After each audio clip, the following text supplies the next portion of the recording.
এই বাড়িতে আয়নাঘর না থাকার কোনো সম্ভাবনা নেই, কারণ শেখ হাসিনা একটা খুনি প্যাসিস্ট স্বৈরাচার না, শুধু সেই রক্ত পিপাসু। এই যে আমার এখানে নিচে যে আয়নাঘর নামক যে একটা স্থাপনা এখানে আছে, অনেকে বলছেন এটা পানির ট্যাঙ্কি, কিন্তু আমি ওখানে নিচে যাওয়ার পরে দেখলাম আরো 2 থেকে 3 তলা ফাউন্ডেশন নিচে করা আছে। অতএব এখানে যে র্যাবের যে ডিজি তিনি স্বীকার করেছেন যে ওখানেও আয়নাঘর, পরবর্তীতে স্বীকার করেছেন র্যাবের মহাপরিচালক যে আয়নাঘর নামক আছে। আজকে মানুষ যে সন্দেহ করছে যে এখানে আয়নাঘর আছে, এই পানিগুলা নিষ্কাশন করার পরে দেশবাসীর কাছে এই সত্য উত্থাপিত হবে যে আদৌ এখানে আয়নাঘর আছে কিনা। শেখ হাসিনা একজন রক্ত পিপাসু। আপনারা দেখেছেন যে এই রকম একটা নিচে কেন এরকম আপনার এই এত বড় একটা আয়োজন করে রাখছে, যার মানে এদেশের আরো অসংখ্য মানুষকে গুম করার টার্গেট ছিল হাসিনার। আপনারা দেখতে পাচ্ছেন অসংখ্য মানুষ এখানে সকাল থেকে এসেছেন।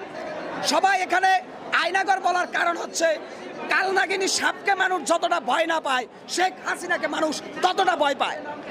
আজকে এখানে আমরা মনে করি অন্তর্বর্তীকালীন সরকার যিনি আছেন, এই ফানিগুলাকে শেষের মধ্য দিয়ে এর ভিতরে কি লুকিয়ে আছে সেটা উপস্থাপিত করে জনগণকে এটা জানানো উচিত। কারণ নিঃসন্দেহে আমরা নিঃসন্দেহে বলতে পারি, যদি আয়নাঘর নাও থাকে, এটা কিন্তু আয়নাঘরের মতো করে তৈরি করা হয়েছে।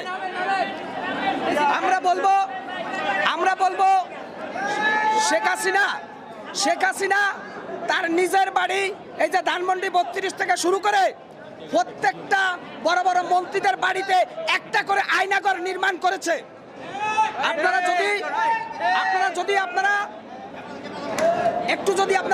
বিবেক দিয়ে চিন্তা করেন, আপনারা দেখতে পারবেন গণক ভবনে আয়নাঘরের সন্ধান পাওয়া গেছে। আমরা জানি ওই বঙ্গভবনেও আয়নাঘর থাকতে পারে। এই বাড়িতে আয়নাঘর না থাকার কোনো সম্ভাবনা নেই, কারণ শেখ হাসিনা একটা খুনি প্যাসিস্ট স্বৈরাচার না, শুধু সেই রক্ত পিপাসু। শেখ হাসিনা অসংখ্য মানুষকে নির্মমভাবে হত্যা করেছে, যার জ্বলন্ত প্রমাণ ওই যে সিলেটের ইলিয়াস আলীকে হাসিনার নির্দেশে গুম করার পরে ডিজিআইপির ওই পরিচালক হত্যা করে যমুনা নদীতে ভাসিয়ে দিয়েছে। অতএব যারা হাসিনার দোষ ঢাকার চেষ্টা করছেন, আপনারা নাস্তিক। আজকে জেগেছে জনতা, জেগেছে দেশ, পথ হারাবে না বাংলাদেশ।